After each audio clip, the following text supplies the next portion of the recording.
Bom dia, irmãos.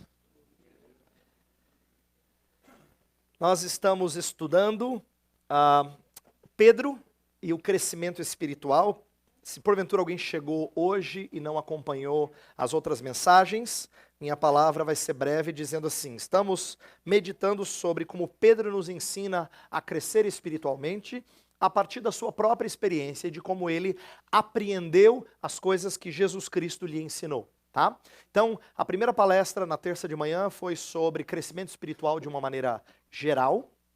Aí, na quarta, nós fizemos sobre a igreja, como nós temos que crescer no nosso entendimento do que é a igreja, como é que Deus trabalha a sua igreja. Ontem, nós falamos sobre como temos que crescer no entendimento do que é tentação, não é? O que acontece no nosso coração, como é ardiloso o inimigo de nossas almas. Como é que é importante estarmos juntos da igreja e recebermos o cuidado e aprendermos com a grandeza do nosso Deus. Então nós falamos de tentação ontem. E eu achei que cabia bem hoje eu falar de algo que complementa a palavra de ontem. Se ontem nós aprendemos a crescer no entendimento do que é tentação, hoje eu queria falar de como nós aprendemos, ou devemos aprender, ou crescer no entendimento da proteção de Deus, tá? Então o tema da nossa manhã é a proteção de Deus. Seremos admoestados a crescer na percepção do cuidado que o Senhor tem com os seus, ok? Então essa é a minha temática. E nós vamos fazer a mesma coisa que nos outros dias. Eu tenho repetido isso, mas eu quero que você guarde a ideia da nossa série, que é, nós vamos sempre começar meditando num texto dos evangelhos que mostram Pedro ainda carente de crescer, nesse tópico em especial, e depois a gente vai para uma parte das suas cartas para ver como é que ele ensina sobre esse assunto, mostrando que ele cresceu, ele desenvolveu, tá? Então, como introdução, eu quero chamar a sua atenção para a seguinte pergunta: por que a gente precisa crescer no entendimento e na apreciação da proteção que Deus oferece para nós e nos dá? E a minha resposta, e eu quero que você reflita comigo sobre isso, é que existe a possibilidade de cristãos, não estou falando de gente que não entende o evangelho, de cristãos enfrentarem os desafios da vida sem clamar por dependência total de Deus. E eu tenho um título para isso, eu chamo isso de perseverança sem preservação. É nós tentarmos perseverar sem que nós nos apropriemos da preservação de Deus na nossa vida. Perseverança sem preservação. Eu estou fazendo referência aqui a uma doutrina que irmãos que vêm de igrejas que conhecem ou estudam a chamada fé reformada ou a fé calvinista, já ouviram falar da doutrina da perseverança dos santos. Essa doutrina que ensina que aqueles a quem Deus remiu, eles perseveram até o fim, eles continuam até o fim, eles não naufragam. Aqueles que foram genuinamente salvos não naufragam no meio do caminho, eles perseveram até o fim, é isso que a doutrina diz. Algumas pessoas preferem chamar essa doutrina de preservação dos santos, destacando o lado de Deus cuidar da gente e nos segurar nessa caminhada cristã, tá? Eu tenho ensinado os meus alunos, nos lugares por onde eu sou professor, de que eu não acho que a gente deve preferir um termo em relação ao outro, porque ambos são bíblicos. A Bíblia fala, por exemplo, várias vezes que a gente tem que continuar firme na fé. Ela fala que aqueles que perseveram até o fim, Deus lhes dá a coroa da vida. A ideia de que eles têm que perseverar, né? Eles têm que continuar. Aquele que está em mim, eu permaneço com ele. Tem vários textos que falam de continuarmos firmes na fé. Ao mesmo tempo, tem vários textos em que Deus apresenta como ele nos sustenta. Por exemplo, Jesus Cristo falou, ninguém tira as ovelhas da minha mão. Ninguém arrebata da minha mão. Em outras palavras, eu sou o pastor que não perde ovelhas. Quando ele orou a chamada oração sacerdotal, em João 17, ele diz que nenhum eu perdi, a não ser o filho da perdição, está se referindo a Judas, porque já estava escrito isso, estava previsto isso. Mas aqueles que ele tinha na sua mão e não eram para ser perdidos, ele não perdeu, nenhum, ele fala. Nenhum dos que me deste. Então, a Bíblia fala de ambas as coisas, fala que nós perseveramos, ao mesmo tempo que nós somos preservados por Deus. Inclusive, para quem gosta de teologia, o documento famoso chamado Os Cânones de Dort, que muita gente conhece como os 5 pontos do calvinismo, usa ambas as expressões, preservação dos santos e perseverança dos santos. Porque as duas ideias são bíblicas, tá? Só que, por que eu estou explicando isso? Eu estou destacando as duas porque eu acho que tem crentes que falam de uma e não entendem a outra. Tem gente que fala de preservação, não, depende de Deus, esquece de entender como nós somos instados ou encorajados a perseverar, de que existem mandamentos bíblicos e mandamentos têm que ser obedecidos, não é? Por outro lado, tem aqueles que falam muito de mandamentos e esquecem de dizer que é o Senhor quem nos dá a força tanto para querer quanto para realizar, lembra? Deus é quem efetua em vós tanto o querer quanto o realizar. Então, nós temos que falar das duas coisas. Ter um e não ter sem o outro é problemático. E eu quero destacar aqui o fato de que muitas vezes nós enfrentamos as nossas maiores lutas sem um profundo senso de dependência. Eu acho que a gente acredita em perseverança, mas sem se apropriar de preservação. Sem de fato absorver preservação. No nosso dia a dia, quando a gente está tentando vencer algumas das nossas batalhas pessoais, familiares ou eclesiásticas, às vezes a gente faz assim, a gente quer perseverar sem se apropriar de preservação. E eu creio que essa é uma maneira mundana de pensar que entra na igreja. Vou dar um exemplo. A sociedade que desconhece o Evangelho de Jesus Cristo, frequentemente aplaude quem é autossuficiente, quem é autônomo, alguém que dá conta de fazer sozinho. A gente gosta daqueles que conseguem fazer as coisas, não é? Tem uma frase, e é muito citada nos Estados Unidos, no Brasil um pouco menos, mas você já deve ter ouvido falar, que frequentemente atribuem a Nietzsche, o filósofo Nietzsche, que fala assim, o que não te mata te torna mais forte. Né? Em inglês é what doesn't kill you makes you stronger. O que não te mata te torna mais forte. Para dizer assim, ó, se alguma coisa não te derruba, você sai dele mais forte. Em outras palavras, eu vou vencer esse negócio. Você vai ver como eu vou sair mais forte dessa provação. E frequentemente quando pessoas sem Deus falam disso, e é frase de efeito, isso é frase de coaching. Sabe assim? Frase de efeito, para deixar você mais empolgado, né? Não, fique tranquilo, porque isso aí vai te deixar mais forte, você vai sair melhor e tal. Frequentemente o que eles estão dizendo, eles estão falando da capacidade que o ser humano tem de se adaptar em meio a desafios físicos e emocionais. Então, seja na área da medicina, da psicologia, a ideia é tentar mostrar como a gente se adapta, cresce e fica melhor. Ó, o ser humano é top. A sociedade pensa assim, ela prega isso. E a ideia de ser resiliente para se tornar mais forte com o passar do tempo, celebra a força do ser humano.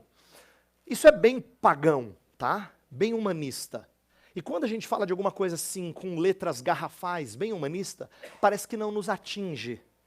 Mas eu acho que nos atinge, em alguma medida a gente é influenciado por isso. A gente não está imune a esse tipo de pensamento. E eu ilustro. A gente também, nós cristãos, também gostamos das histórias de pessoas que superaram barreiras intransponíveis. Numa disputa, a gente sempre gosta da zebra. Ai, como é legal quando o timinho pequeno ganha. A gente acha muito 10. Não é? Principalmente se não é o seu time jogando, tá? Se é o seu time, aí não dá. Mas se não é o seu time, se são 2 times que você não tem nenhum favorecimento especial, você fala assim, cara, eu quero que o time pequeno ganhe. Porque a gente gosta de história assim.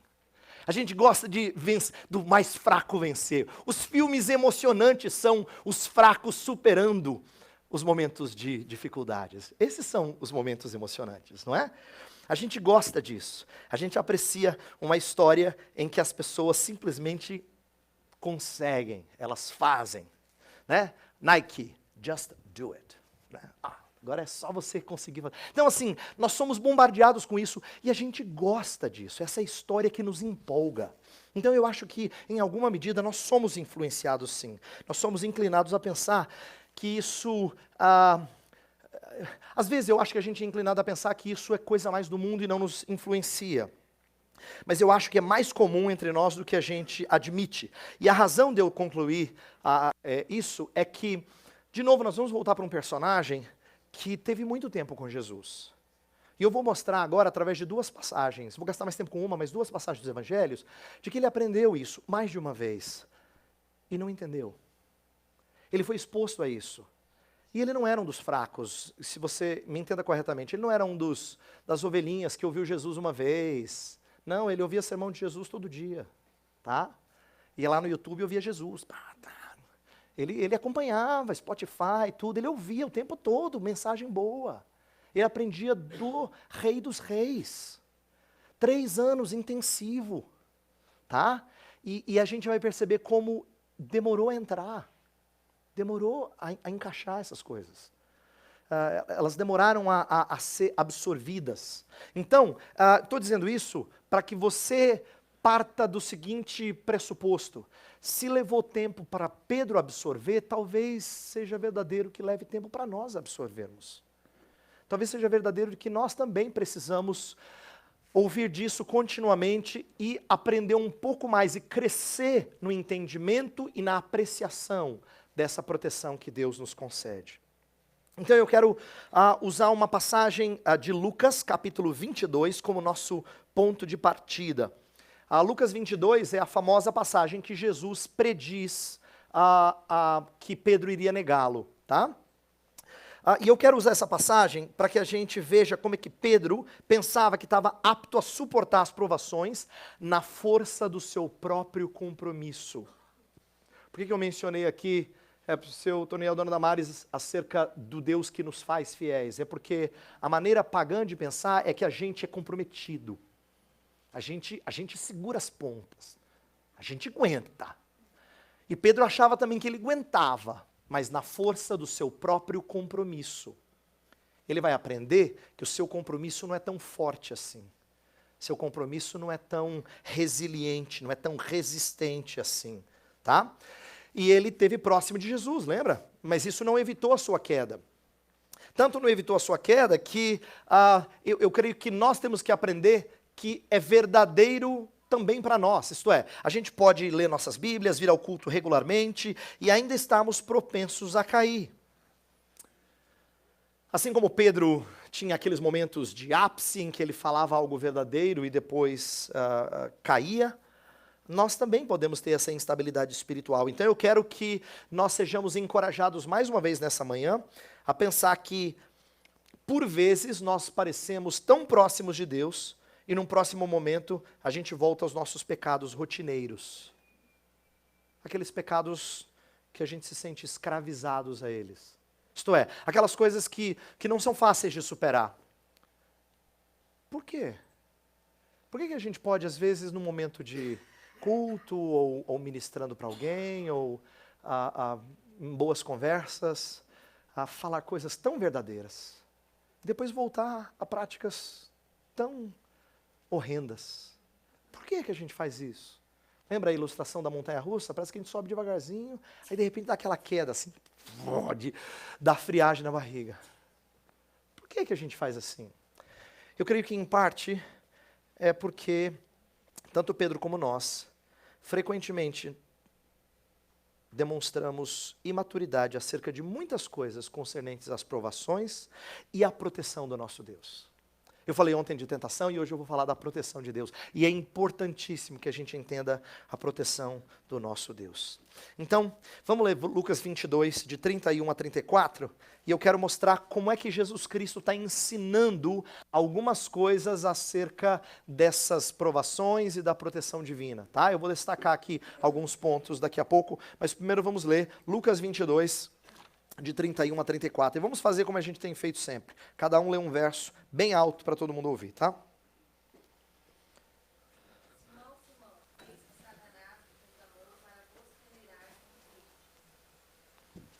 Eu, porém, roguei por ti, para que a tua fé não desfaleça. Pois, quando te converteres, fortalece os teus irmãos. Ele, porém, respondeu: Senhor, estou pronto a ir contigo, tanto para a prisão como para a morte. Mas Jesus lhe disse: Afirmo-te, Pedro, que hoje 3 vezes negarás que me conheces, antes que o galo cante. Ok, então, eu vou destacar aqui 4 verdades, 4 áreas que a gente pode perder de vista, mas que Jesus está ensinando para Pedro, tá? E as 4 áreas, para facilitar o seu a sua memorização. Se você gosta de anotar, vai ficar mais fácil. Eu escolhi 4 palavras que começam com a letra I. Então, só para facilitar aí a memorização, tá? Processo mnemônico, como a gente fala, né? Tá? Então, 4 áreas que a gente pode perder de vista e a gente tem que lembrar, aprender com essa passagem. A primeira delas, temos que aprender sobre a intensidade das provações em nossa vida. Intensidade é a palavra-chave, tá? Intensidade das provações na nossa vida. Olha só o versículo 31. Simão, Simão, eis que Satanás vos reclamou para vos peneirar como trigo. O que é que Jesus está ensinando aqui? 2 coisas eu quero destacar que são muito interessantes. A primeira é que Jesus não chama Pedro pelo seu novo nome, de rocha. Ele chama Pedro pelo seu nome original. Talvez para destacar a sua fragilidade. Simão, Simão. Não é Pedro, Pedro. Entendeu? Pedrão, firme, forte. Não, não é isso. Simão, Simão. Satanás está te procurando para peneirar. Então, a ideia de destacar a sua fragilidade. Jesus está ressaltando aqui, tá dando um alerta para ele. Simão, presta atenção, Simão. Segunda coisa é que ele usa um verbo, a ideia de peneirar. Essa metáfora é para descrever algo que é dolorido. Aqui, alguns comentaristas falam que a ideia é que você tomava os grãos e você sacudia isso violentamente na peneira. Então tem a ideia de você ser balançado, ser chacoalhado com força. Então, quando diz, Satanás vos reclamou para vos peneirar como trigo, a ideia é você vai ser testado e vai ser forte. Você vai ser provado e vai ser algo intenso. Eu acho muito interessante que Pedro, mais tarde, escrevendo as suas cartas, ia usar outras analogias, mas ia falar da mesma dureza das provações. No nosso texto de hoje, que a gente vai ler daqui a pouco, de 1 Pedro, a gente vai ver que ele vai falar da ideia de fé sendo depurada pelo fogo. É uma outra analogia. Né? Mas ele está entendendo que as provações são assim difíceis mesmo. Elas queimam. Então Pedro entendeu. Naquela hora a gente vai perceber que não, mas posteriormente ele entendeu e aprendeu sobre a intensidade das provações da nossa vida. Segunda coisa que Jesus alerta Pedro é sobre a intercessão que nos preserva. A palavra-chave é intercessão, tá? A intercessão que nos preserva. Versículo 22, no comecinho fala, eu, porém, roguei por ti, para que a tua fé não desfaleça. Uma das coisas mais bonitas que eu aprendi há vários anos atrás, quando eu estava estudando esse texto e lendo um livro que estava expondo esse texto, ele chamou a minha atenção para o fato de que no verso 31, Jesus está falando no plural. Simão, Simão, Satanás vos procurou, não é você, é a vós, é vários, para peneirar. Só que no 32 ele fala no singular, eu, porém, roguei por ti. E esse contraste proposital mostra para a gente como Satanás atacaria outros discípulos, mas Cristo preservaria Pedro de não naufragar na sua fé, diferente, por exemplo, de como aconteceu com Judas. Tá? Jesus Cristo está dizendo, Satanás vai assolar a vida de vocês, mas você não vai naufragar, porque eu estou orando por você. Eu roguei por você, Pedro. Então, o contraste de propósito, para a gente entender que os ataques do inimigo vêm sobre vários, mas aqueles por quem Cristo intercede, esses são protegidos. Eu, porém, roguei por ti, tá? Então, aqui eu quero destacar o seguinte, existe um aspecto de intercessão de Cristo que é para todos os fiéis, que não é só para Pedro. Pedro está sendo encorajado a descansar nisso. De novo, nessa hora ele não pega a importância da intercessão de Jesus, mas mais tarde ele vai falar dessa proteção, tá? Esse é para todos, não é só para Pedro. Lembra Jesus Cristo na oração sacerdotal, de novo, que é a famosa passagem lá de João 17, ele fala que não só orou por aqueles que estavam com ele, mas pelos que ainda iriam crer. Está falando de você. Está falando de você. E eu estou guardando esses que ainda virão também. Estou protegendo esses, estou orando por eles. É uma súplica uma obra sacerdotal em favor desses que viriam. Terceira coisa que Jesus Cristo destaca, para que Pedro aprenda, é sobre a inconsistência da caminhada cristã. A palavra-chave aqui é inconsistência, tá? Então, primeiro a intensidade das provações, depois a intercessão que nos preserva e agora a inconsistência da caminhada cristã. O versículo 32 continua assim, ó, eu porém roguei por ti para que a tua fé não desfaleça. Tu, pois, quando te converteres, esse quando te converteres já tem implícito que ele vai cair. É certeza que você vai cair. Lembra? Não aconteceu nada. Ele fala assim, então, quando você cair e voltar, ele já está partindo do pressuposto que vai acontecer. Pedro nem se apercebe disso, né? Ele acha que não vai acontecer, mas Jesus Cristo já está dizendo para ele que ele é inconsistente. Pedro devia ter aprendido isso, né? A gente já olhou para uma passagem em que ele andou por sobre as águas. Ele achou que ele ia ficar lá, que ele ia aguentar. Senhor, o Senhor me faz andar contigo. Venha, ele sai, mas é inconsistente. Ele devia ter aprendido isso, mas ele não aprendeu tão bem sobre a sua inconsistência. Pelo menos não durante o tempo em que Jesus estava com ele. De novo, Jesus vai chamar a atenção dele sobre a sua inconsistência. Eu vejo que isso acontece, às vezes, com alguns crentes, quando eles se empolgam muito com a ideia de servir a Deus com coisas grandiosas. É assim, a gente gosta de participar de coisas grandiosas. Mas tem uma coisa que a gente tem que aprender. Nós não podemos desejar fazer grandes coisas para Deus antes que Deus se torne grande para nós.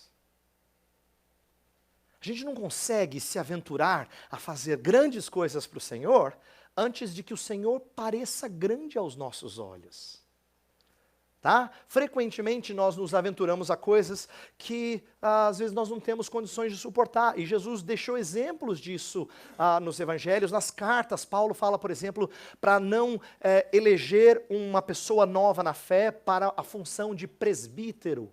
Né, aquele que supervisiona, que lidera o povo de Deus, ele não pode ser neófito, isto é, novo na fé. Por quê? Para que ele não caia no erro do inimigo, de soberba. Porque ele pode naufragar. Ele ainda não tem, a visão de Deus aos seus olhos ainda não é tão grande para que ele diminua e se torne mais dependente. Então ele quer fazer grandes coisas para o Senhor, mas ele não tem condições de fazer. Porque ele precisa crescer no conhecimento e na perspectiva do próprio Deus. Então, a inconsistência ela acontece porque nós estamos crescendo gradativamente na percepção da grandeza do nosso Senhor. Tá? E Pedro vai fazer isso. Inclusive, na sua primeira carta, ele fala do supremo pastor que cresce aos seus olhos. Por isso que ele exorta os presbíteros com ele a pastorear. Mas é porque ele agora entende como é que Jesus Cristo é o supremo pastor que preserva.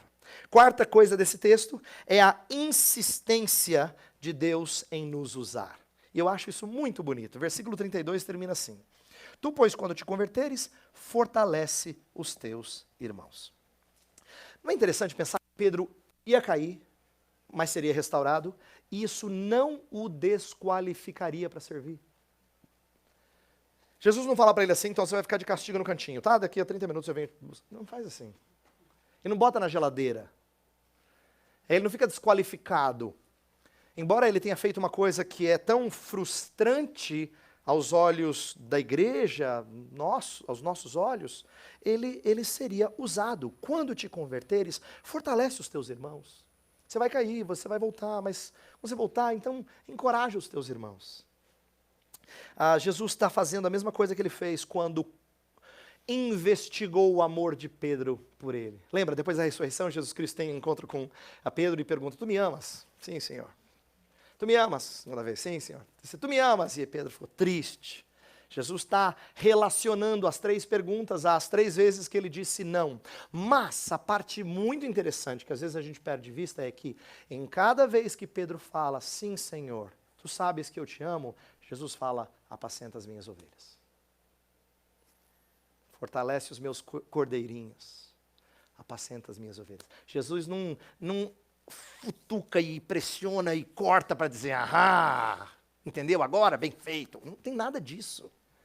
Tem a doçura de dizer, ao mesmo tempo que dói, porque Jesus está mexendo na ferida, ele está convocando Pedro a cuidar dos seus irmãos, a fortalecer suas ovelhas. Então, Deus é insistente em nos usar, mesmo quando nós tropeçamos. Isso é um encorajamento que eu vejo o próprio Pedro fazer. Pedro está fazendo o quê em 1 Pedro? Ele está nos encorajando a sermos usados por Deus do jeito que ele foi. Ele está dizendo assim, pois vocês façam o mesmo, pastoreiem, cuidem. Né? Então, 1 Pedro é um testemunho disso, de que ele está cumprindo essa tarefa, ele está encorajando os seus irmãos e dizendo para nós fazermos o mesmo. Bem, essas coisas Jesus ensina para Pedro, tá? Esses 4 is que eu falei. Só que depois desse maravilhoso ensino sobre a nossa estrutura frágil e da poderosa misericórdia de Cristo, Pedro diz, Senhor, acho que o Senhor não pegou. Aqui, ó, aqui tem goleador, né? Pedro está achando que ele pode. Senhor, estou pronto a ir contigo, tanto para a prisão como para a morte. É como se ele estivesse dizendo, Senhor, acho que o Senhor não entendeu, estou contigo até o fim, Senhor. Estou contigo e não abro. E aí Jesus tem que dizer abertamente para ele, versículo 34, afirme-te, Pedro, que hoje 3 vezes negarás que me conheces antes que o galo cante. Em outras palavras, você não entendeu, Pedro. Presta atenção, acorda. Você não entendeu. Esse texto termina por aí, mas eu quero destacar algumas coisas que são para o nosso proveito, para que a gente compreenda o que está acontecendo no coração de Pedro aqui. Porque é muito fácil a gente pegar e olhar para Pedro e falar assim, Pedrão, de novo, cara, poxa vida, estava gostando de você nessa série, mas aí você mete os pés pelas mãos, cara. Mas, na verdade, tem um engano sutil que eu quero destacar aqui. E eu acho importante enxergar isso porque essa sutileza, ela me pega. E eu acho que ela pega você também. Pedro não está dizendo assim, eu não preciso de Jesus. Ele não está dizendo isso. Não preciso de ti, eu aguento sozinho. Ele não está dizendo isso. Ele entende que ele precisa de Jesus, no sentido de que Jesus foi quem o transformou, o fez pescador de homens. Então, ele não está afirmando autonomia plena, como os crentes não diriam. Se eu falar para vocês hoje, tem gente que acha que aguenta tudo sozinho, você vai dizer, não, imagina, eu dependo de Deus. Mas eu acho que a sutileza do engano é que o que nós falamos é que nós temos compromisso com Cristo. Não é que a gente não confie em Deus ou não dependa de Deus. É que nós confiamos no nosso compromisso com Cristo. Inclusive, nós achamos isso tão importante, que essa é uma das coisas que a gente mais enfatiza. Quer ver um exemplo? Você, talvez não tenha percebido isso, mas presta atenção agora. Você está acostumado a ouvir aplicações de sermão que no final dizem para você o que você tem que fazer. Porque a aplicação de sermão sempre é o seu compromisso. A aplicação de sermão raramente lida com aquilo que Deus faz por você e sua resposta que não envolva compromisso. A gente está acostumado a pensar assim, ok, muito legal, vamos estudar a Bíblia, vamos. Então, depois de você ler um texto tal, aí você diz assim, o que você aprende com isso? Eu aprendo que a gente precisa ser mais fiel ao Senhor, né? Precisa confiar em Deus, precisa realmente... Tem mais a ver com o que a gente faz, menos a ver com o que Deus faz e a nossa alegria nele pelo que ele faz. Então, sem a gente perceber, nós enfatizamos bastante, eu acho que às vezes até exageradamente, o nosso compromisso com Deus. A gente pensa assim. E eu estou destacando isso porque Pedro teve dificuldades de entender. Uma outra história para lembrar você como ele teve dificuldade de entender, aprender essas coisas. Lucas capítulo 5 é aquele texto em que Jesus, pela primeira vez, produz uma pesca maravilhosa, não é? Pedro já tinha sido chamado para ser discípulo, ele já chamava Jesus de mestre, mas dessa vez ele vai passar a entender Jesus Cristo como Senhor. Tanto é que ele começa, se dirige a Jesus chamando de mestre a primeira vez, depois ele fala Senhor. É interessante a mudança de linguagem aqui. Nós não vamos ler o texto inteiro, é do verso 1 até o 11. A história, se você é de igreja, você está lembrado. Pedro já pescou a noite inteira, seus amigos com ele, o mar não está para peixe, está difícil. Jesus fala assim, joga ali mais uma vez. Senhor, porque mestre, né? submissão ao mestre, então eu vou jogar mais uma vez. E aí ele joga, e a pesca das pescas das pescas, Pedro nunca tinha visto algo igual. Na verdade, não é só uma boa pesca, eu quero que você entenda isso. Jesus Cristo abarrotou a rede deles de peixe, a tal ponto que algo extraordinário aconteceu. Os barcos não aguentavam a quantidade de peixe. Então, algo miraculoso aconteceu. Não é pesca comum, algo miraculoso aconteceu. E quando esse milagre acontece, presta atenção, o ceticismo de Pedro é revelado. Ele se incomoda com isso. Tanto é que a frase dele no verso 8 é: retira-te de mim, porque eu sou pecador. Em outras palavras, eu não acreditei que o Senhor ia fazer isso. Ele se incomodou. Jesus revelou o ceticismo dele. Mas, como Jesus não quer só assustar as pessoas e fazê-las se afastar dele, Jesus disse: não vou me afastar de você. Vou transformar você em pescador de homens. E o final da passagem é Jesus encorajando ele a servir. A despeito dele ter sido cético, e ele foi, Jesus o transforma para que ele seja útil, que é o que ele faz com a gente. Mas, ainda assim, Pedro não entendeu. Por quê? Porque o texto de Lucas 22 que a gente leu, está no finalzinho do ministério. O primeiro está no começo do ministério de Jesus, esse está no finalzinho, e ainda é difícil compreender todas essas coisas. É difícil para Pedro. E eu acho que é difícil para nós também. Nós também somos tardios em aprender. Eu quero dar alguns exemplos simples, talvez você consiga pensar em outros, e isso sirva para a nossa edificação, até de conversas posteriormente.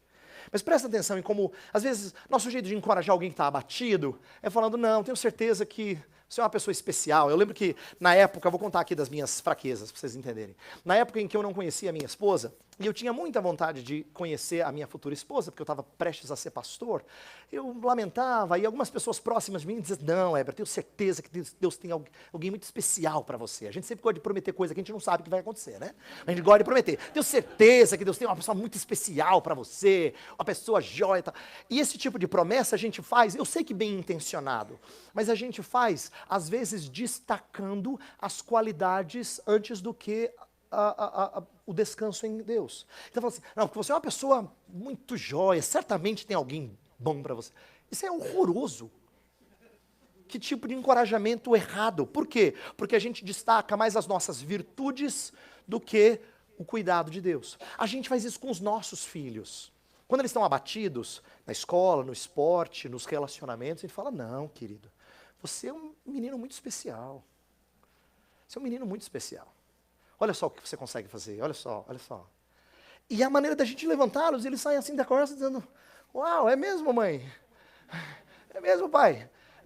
Mas só que quando a gente faz isso, a gente faz eles confiarem mais nas virtudes deles do que na proteção divina.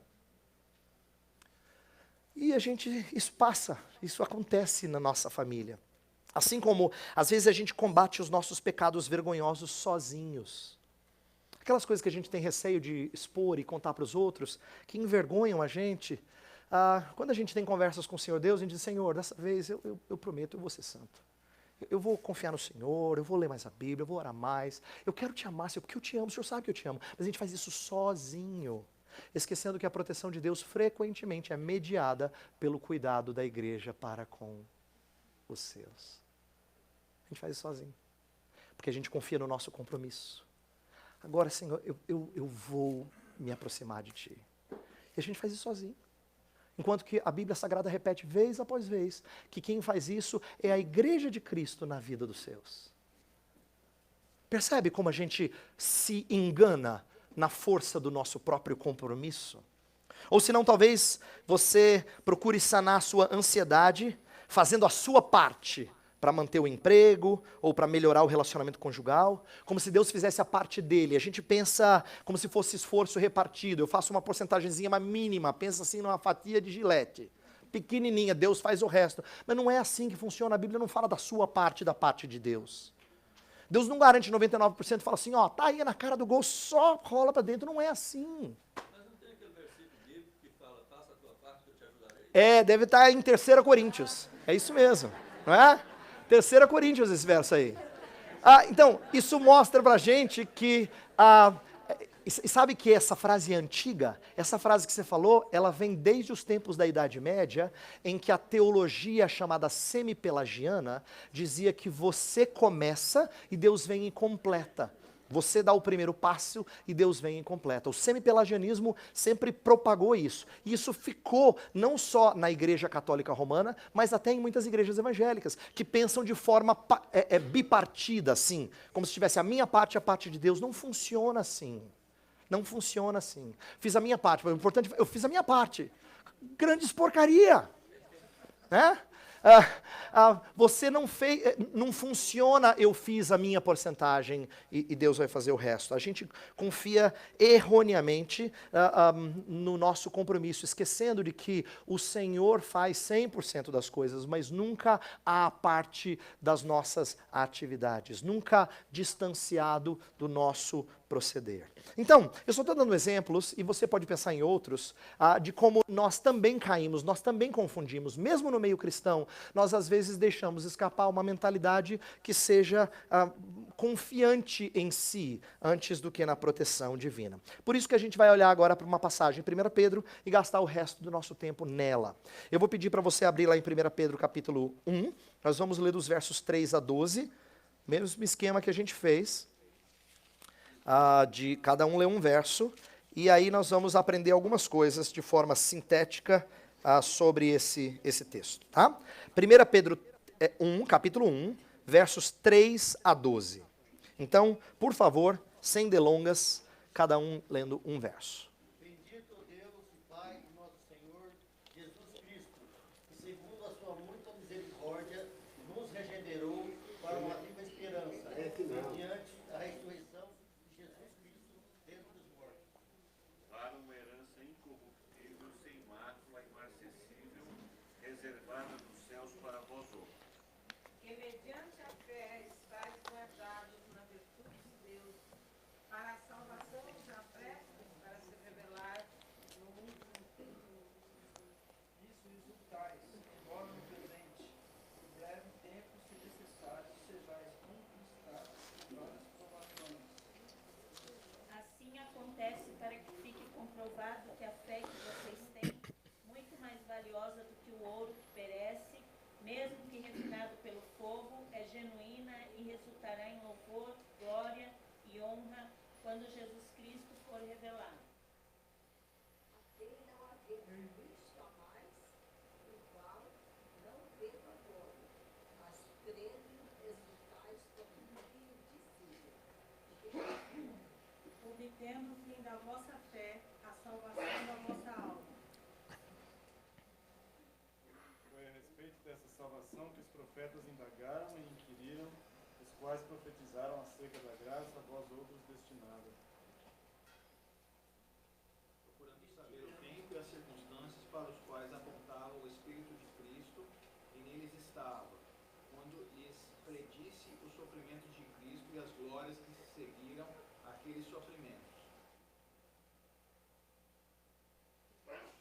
A eles foi revelado que estavam ministrando não para si próprios, mas para vocês, quando falaram das coisas que agora lhes foram anunciadas por meio daqueles que lhes pregaram o Evangelho pelo Espírito Santo, enviados dos céus, coisas que até os anjos anseiam observar.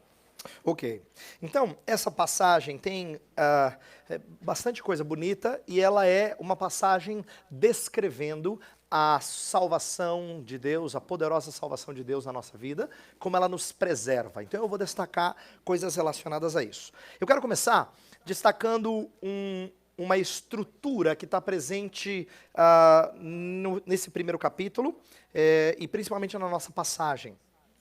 É uma estrutura trinitária. É interessante como Pedro aqui tem prazer em repetir algumas tríades, fazer tudo em três.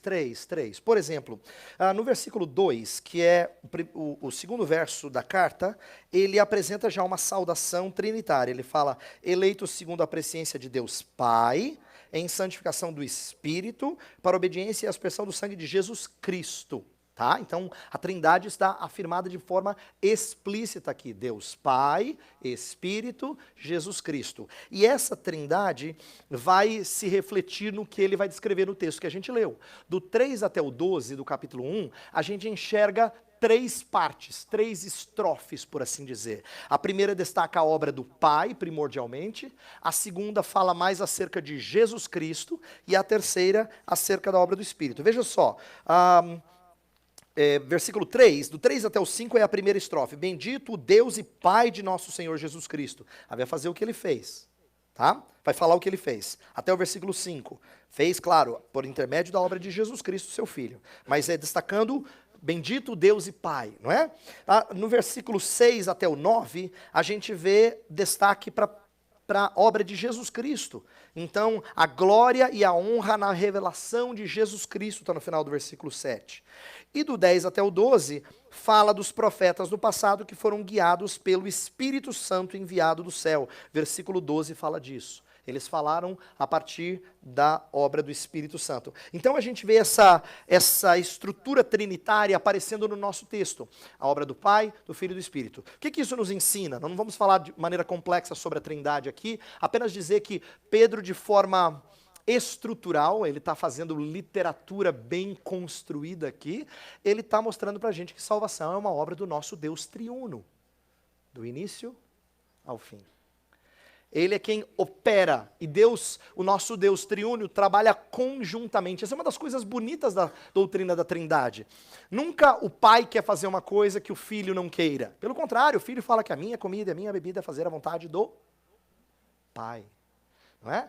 Eles sempre têm esse propósito, eles estão conjuntamente direcionados aos mesmos propósitos, e a nossa salvação é um desses propósitos. E na salvação, a gente também vê aqui a ideia de essa tríade se repetindo. A palavra salvação é utilizada 3 vezes no nosso texto. Ela aparece no versículo 5, fala, somos guardados para a salvação preparada para revelar-se no último tempo. Depois aparece no versículo 9, obtendo vindo da vossa fé a salvação da vossa alma. E depois versículo 10. Foi a respeito desta salvação que os profetas indagaram. Então, salvação aparece 3 vezes de novo, seguindo essa estrutura tripartida, não é? E aqui, do que ele está falando quando ele apresenta a salvação? Aqui, outro aspecto muito interessante da estrutura de Pedro. Essa é a frase tão bem construída, a ideia tão bem construída, a sessão tão bem montada pelo apóstolo Pedro. Porque a salvação que ele descreve, embora seja a mesma, ela tem estágios. Então, na primeira estrofe, dos versos 3 a 5, ele está falando de aspectos futuros da salvação. Na segunda estrofe, dos versos 6 ao 9, está falando de aspectos presentes de salvação. E ele termina com o aspecto passado da salvação. Então, é interessante que a salvação apareça 3 vezes, em 3 estrofes, cada uma falando de uma parte desse longo processo cuidado por Deus. Começa com o futuro, depois presente e volta para o passado. Então eu quero que a gente gaste o resto do nosso tempo seguindo essa estrutura. A gente vai olhar primeiro para a perspectiva futura, depois a gente vai olhar para aquilo que acontece no presente, o propósito dessa salvação no presente, e depois a gente vai olhar para um passado perscrutado por alguns homens. Tá? Então, primeiro o futuro, né? A perspectiva futura, depois a presente e, por último, o passado. Vamos lá. Então, a perspectiva futura. O que Pedro ensina a partir do versículo 3? Que a nossa salvação é resultado, a nossa vida é resultado da misericórdia de Deus. Olha só. Bendito Deus e Pai de nosso Senhor Jesus Cristo, que segundo a sua muita misericórdia nos regenerou para uma viva esperança. Eu acho bonito que ele tenha destacado isso. Que a nossa vida é misericórdia. Isto é algo que a gente não merecia, mas nós recebemos por iniciativa divina, não nós combinando com Deus. Não é? E tem uma ilustração simples da vida biológica que ajuda a gente a entender vida espiritual. Ninguém resolve nascer. Você nasce primeiro, depois você se dá conta da sua vida. É a mesma coisa espiritualmente. Ninguém resolve nascer espiritualmente. Primeiro você nasce, depois você se dá conta que você nasceu em Cristo Jesus. Funciona igualzinho. Ninguém decide acerca do seu nascimento. E ninguém decide acerca do seu novo nascimento. Ele decide depois que ele nasceu. Interessante isso. Mas eu decidi por Cristo. Eu sei que você decidiu. Você já tinha nascido. Já tinha nascido. É igual o bebê que quando nasce, né, sai da barriga da mãe, ele clama por socorro. O seu choro é uma bela ilustração do que acontece quando a gente responde em fé. A gente está pedindo o colo da mãe, não é? E aquele consolo que acontece nos primeiros momentos do nascimento da criança é semelhante ao que a gente experimentou no dia da nossa conversão. Mas eu quero que você entenda que quando você disse sim para Jesus, você já tinha nascido. Você já tinha nascido. Você já tinha vida. Eu me converti, está errado. Então, não é errado porque convertir significa eu mudei de direção. E a Bíblia tem essa linguagem. Tá? Mas ela também fala que o Senhor Deus nos converte. As duas coisas. Lembra que eu falei de perseverança tem que ter preservação junto? Não é só eu que persevero, Deus me preserva? Mesma coisa, eu me converto porque Deus me converte. As duas ideias estão na Escritura, tá bom? As duas expressões estão na Escritura. E não é uma contra a outra. Não é assim, tem igreja que defende, eu me converto. Tem igreja que defende, Deus me converte. Não, as duas são bíblicas. A gente só tem que entender como é que elas funcionam, tá? Então, aqui a gente aprende que vida é resultado da misericórdia de Deus. Segunda coisa é que ela está fundada na ressurreição de Cristo. Ela continua, a frase continua assim: nos regenerou para uma viva esperança mediante a ressurreição de Jesus Cristo dentre os mortos. Por que é importante falar da ressurreição? É porque eu acho que a gente perde de vista com muita frequência o impacto que a ressurreição de Cristo tem sobre a nossa vida e a perspectiva futura que ela nos dá. A gente perde isso de vista, passa batido. Por que passa batido? Porque a gente esquece como nós vivemos a partir à luz da ressurreição, por termos sido ressuscitados com Cristo. Pedro entendeu isso, ele entendeu isso depois da ressurreição de Jesus. Pedro, depois da ressurreição de Jesus, é outro Pedro. Em Atos, ele realmente tem sua vida lapidada, ele demonstra agora qualidades espirituais que antes não estavam presentes, ele amadurece. Ele tem ainda que aprender mais, mas ele já está mais maduro. E isso é por causa da ressurreição de Cristo. Eu acho que a gente perde de vista como Marta perdeu de vista. Quer ver? Abre em João 11. João 11, a famosa passagem da ressurreição de Lázaro, tem uma lição para nós que eu acho que frequentemente a gente não pega. João 11, a partir do versículo 23, declarou-lhe Jesus: teu irmão há de ressurgir. Aí Marta, como Pedro, diz: eu sei, Senhor. Já aprendi, já tive a aula de ressurreição, eu fiz a classe de novos membros, eu já batizei, eu já sei dessa parte. Mesmo assim, obrigado, viu? Eu sei, replicou Marta, que ele há de ressurgir na ressurreição no último dia. Olha só, a gente sempre é insensível com respeito à nossa imaturidade, né? A Marta falou: eu sei, Senhor. Versículo 25, disse-lhe Jesus: eu sou a ressurreição e a vida, quem crê em mim, ainda que morra, viverá, e todo que vive e crê em mim não morrerá eternamente. Crês isto? Aí ela vai continuar: sim, Senhor. E ela não entendeu, presta atenção, o impacto que a ressurreição que ele é, a vida que ele é, ele não tem, ele é, geraria na vida dela e da sua família no presente. Ela só pensou lá no fim: não, eu sei que a gente vai morar com Jesus, vai ter céu, essas coisas assim, não é? Mas a gente vai chorar tanto. Ela não tinha entendido o impacto no presente. Ela não sabia que seu irmão ia ressuscitar ali. E eu acho que a lição que a gente tem que tirar é o seguinte: ressurreição de Jesus Cristo também não tem só impacto futuro, já é presente. Então tem muito crente que fala assim: é verdade, a ressurreição de Jesus é importante, né, pastor? Tem que ensinar, porque né, no futuro a gente vai ressuscitar. Sim, mas não é só isso que a Bíblia ensina. Ela fala de uma nova vida presente baseada na ressurreição de Jesus Cristo. Então a nossa vida presente está fundada nessa ressurreição. E é claro que nossa vida tem como alvo, como mira, a eterna herança guardada por Deus. Olha como é que termina a passagem. Verso 4, para uma herança incorruptível, sem mácula, imarcessível, reservada nos céus para vós outros, né? Aqui há um contraste muito interessante com a Canaã do Antigo Testamento. O israelita, ele amava Canaã, não é? Canaã era o lugar assim, era a evidência do cuidado de Deus, de ter providenciado aquela terra. E de fato, Canaã, o que veio a ser Israel, né, as 12 tribos de Israel, era um lugar muito mais frutífero do que outras partes daquela região oriental. Havia razões geográficas para se alegrar com Canaã. Mas Pedro faz referência a coisas que murcham, que acabam, que vão embora. Para dizer que a nossa herança não é assim, ela não é igual aquele pedaço de terra que vai embora. A gente não o perde, ela fica sempre com a gente. E, interessante que o contraste tem que ser feito também na maneira como Deus conduziu o povo. Existe uma diferença, mas existe uma semelhança, isto é, quando Deus conduziu o povo para Canaã, o povo era aquele povo exemplar, admirável? Não, claro que não. Então, a despeito das falhas, das murmurações do povo, dos 40 anos de tanta incredulidade, a despeito disso, Deus conduziu para dentro de Canaã. Principalmente por causa daqueles que intermediavam entre Deus e o povo, Moisés, depois Josué, Deus conduziu o povo para dentro de Canaã.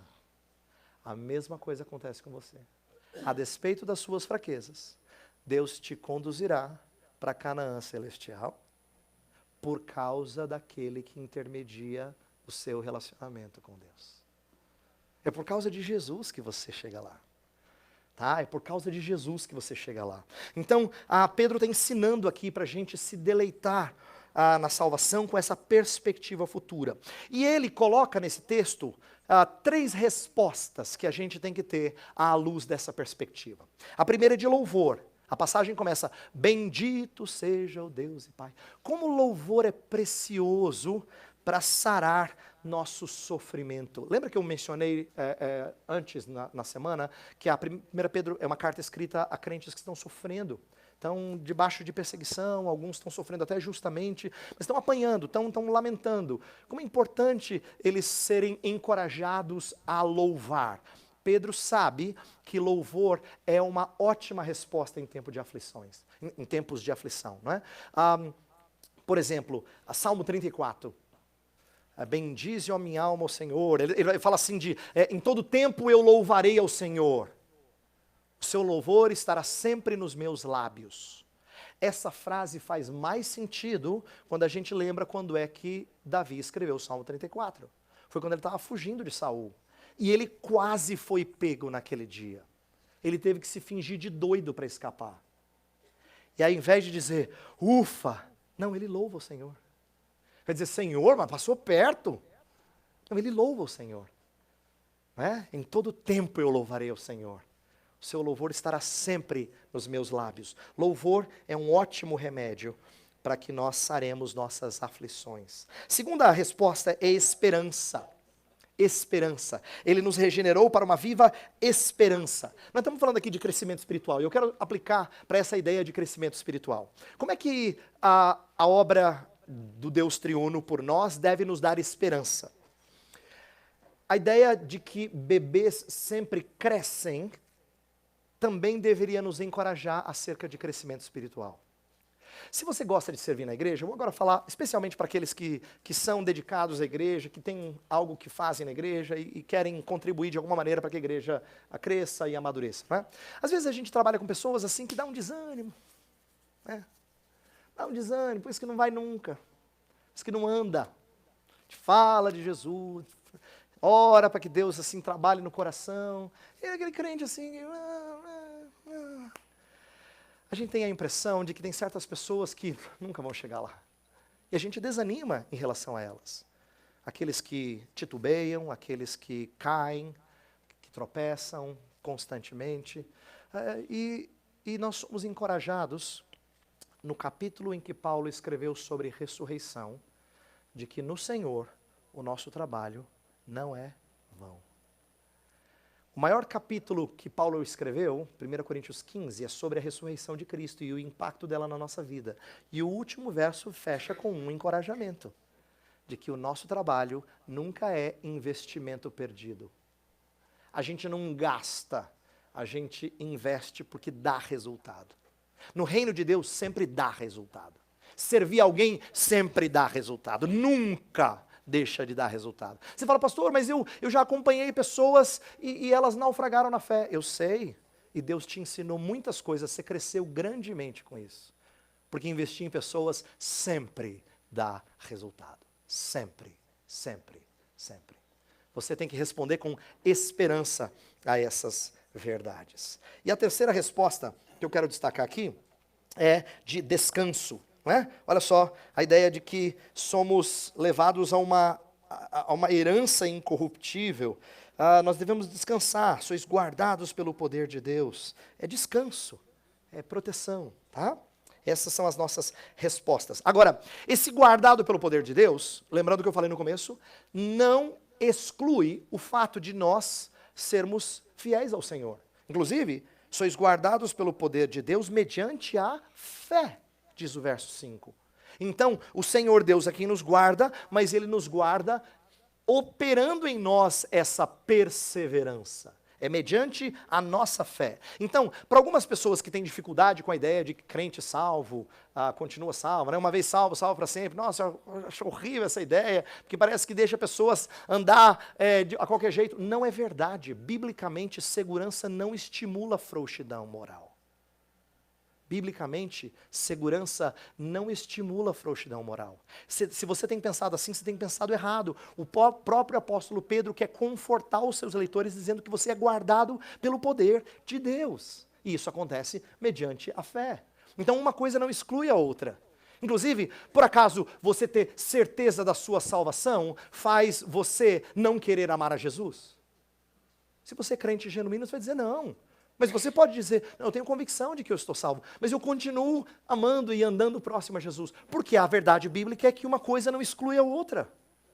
Tá? Então, nós somos aqui encorajados a descansar, mas segurança não estimula frouxidão moral, e sim perseverança. Bem, andando porque nosso tempo está quase acabando. Segunda parte fala do propósito presente, versos 6 a 9. E eu vou destacar aqui poucas coisas que eu quero chamar a sua atenção. Vamos lá.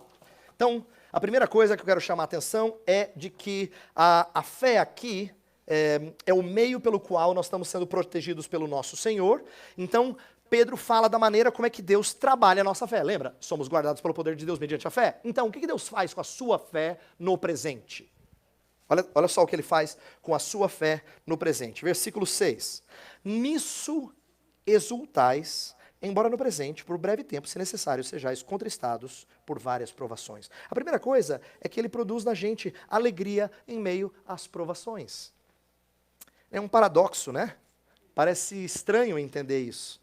Mas ele é possível quando a nossa esperança é o foco. Nisso exultais, no quê? No que foi falado do verso 3 até o 5. Nós somos guardados por Deus, a gente tem uma herança que não se perde, não murcha, não é? Nisso exultais. Então, a gente sofre agora porque a gente tem olhos lá na frente. Então, no presente, o que isso causa em você? Alegria. Mas vocês estão sofrendo? Sim, alegria. Não é? Paulo está escrevendo, por exemplo, a carta que ele mais destaca alegria, Filipenses, é escrita da prisão. Porque Paulo tem essas coisas em vista. Então ele ensina para a gente, a primeira coisa é que o propósito presente dessa salvação, dessa proteção de Deus, é produzir alegria em meio às aflições. A segunda coisa é que essas aflições, elas estão ali para purificar a nossa fé. Olha só, continuando o texto, versículo 7. Para que uma vez confirmado o valor da vossa fé, muito mais preciosa do que o ouro perecível, mesmo apurado por fogo, redunde em louvor, glória e honra na revelação de Jesus Cristo. Então veja como a ideia é que essas provações, elas vão purificar a nossa fé. Às vezes é necessário, se necessário, fala assim, né? É você ser purificado. Tem momentos que Deus nos deixa passar por experimentar da sua providência tranquila. Que ele diz assim, graças a Deus está tudo bem em casa. Às vezes ele dá uma apertadinha assim. Dá aquela arrochada. E ele faz isso não porque Deus goste de promover dor, mas porque ele sabe que isso purifica a nossa fé. Esse é o método comum de Deus de limpar o seu povo, de podar o seu povo, tá? Aquilo que sai do fogo é fé genuína. Aquilo que é depurado pelo fogo é fé genuína. E Pedro aprendeu isso. Uma das frases que chamou a minha atenção no começo do meu ministério era ler em Atos 5:41 que os discípulos, depois de terem sido surrados pelo nome de Cristo, eles saem saltitantes de alegria por serem considerados dignos de sofrer por aquele nome. Nossa, isso chamou a minha atenção quando eu era jovem. Falei, Senhor, eu quero um dia responder assim. Ao invés de lamentar como eu estou sofrendo pelo nome de Jesus, dizer assim, que maravilha, estamos sendo considerados dignos de sofrer pelo nome dele. Pedro aprendeu isso. Aprendeu que essas provações são necessárias para purificar nossa fé. Terceira coisa que a gente vê é que essa fé testada, ela nos conduz à glória. Nos conduz à glória. Olha só, versículos 8 e 9. Verso 8 e 9, continuando aqui, fala assim, a quem não havendo visto a mais, no qual não vendo agora, mas crendo exultais com alegria indizível e cheia de glória, obtendo o fim da vossa fé, a salvação da vossa alma. A ideia é de que a gente vai chegar ao resultado, nós seremos aprovados, e o resultado de ser aprovado é a glória final, a salvação das nossas almas. Então, no presente, como é que essa fé tem que se apresentar? Sem ver a Cristo, nós amamos a Ele, né? Sem ver a Cristo, essa fé ama a Cristo e crê nele com alegria indizível. Eu quero que você entenda por que Pedro está interessado nisso. Ele quer dizer assim para todos os seus leitores, você consegue imaginar o impacto sobre os pagãos da nossa época? Imagine Pedro aqui, tá? Escrevendo para vários cristãos do primeiro século. Pessoas que estão acostumados a ver os seus deuses, mas não conseguem lidar com o sofrimento. Imagina você lidar com o sofrimento em relação a um Deus que você não vê, mas ama profundamente. Sabe, os cristãos, eles eram considerados muito estranhos na época do primeiro século. Porque as pessoas entravam, se elas eram convidadas a adorar numa casa ou numa catacumba, algum lugar escondido, elas chegavam lá e procuravam, cadê o Deus de vocês? Os cristãos eram até chamados de idólatras. Tem algumas cartas oficiais em que oficiais romanos dizem assim, esses ateus, porque eles não têm Deus, a gente não vê esse Deus. Mas não vendo esse Deus, nós o amamos e nós cremos nele, descansamos nele. Então, você consegue imaginar o poder testificador que essa fé tem à luz da perseguição? Né? É isso que impressionava. É isso que Pedro queria que acontecesse. Então, o propósito presente é nossa fé ser trabalhada para testemunho para com os de fora. E por último, um passado perscrutado. Aqui é importante a gente encerrar brevemente, mas falar disso. No versículo 10 até o 12, vai destacar primeiro os profetas. E os profetas, eles receberam revelação dessas coisas, mas eles não entenderam tudo. Indagaram, inquiriram sobre essas coisas, investigaram atentamente pelo Espírito de Cristo, mas tudo aquilo que foi revelado a eles, não era para eles mesmos, era para nós. Versículo 12 fala. A eles foi revelado que não para si mesmos, mas para vós outros. Tem muita coisa que os profetas falam que são maravilhosas, mas Paulo vai nos dizer que alguns mistérios que ficaram ocultos no passado foram revelados em tempo presente. E os apóstolos tornaram ainda mais claro coisas que no passado os fiéis não tinham entendido. Então, a impressão que passa é que os profetas falaram de coisas que o seu povo, a sua época, e até eles mesmos, em alguma medida, não tinham entendido tudo. Mas no tempo em que veio o ápice da revelação em Jesus Cristo, eles entenderam. E uma das coisas que Pedro aprendeu, por exemplo, que era tão difícil de entender, era que salvação viria mediante sofrimento. Que para vencer, você tinha que morrer. Essa era uma ideia muito estranha. Ninguém esperava isso de Jesus Cristo. Por isso que Pedro fala o que ele fala. Não é que Pedro é assim, meio biruta, falta um parafuso. É que a ideia era muito inovadora. Que Jesus iria vencer o mal, perdendo. Morrendo na cruz. Isso era muito estranho, isso era revolucionário. Mas isso ficou claro e Pedro entendeu isso. E é por isso que ele fala do sofrimento para os seus leitores, para dizer assim, mesma coisa vai acontecer na sua vida. Sabe quando Deus vai mostrar crescimento de forma tão linda e o triunfo na sua vida de forma tão linda, depois de vocês passarem por várias provações.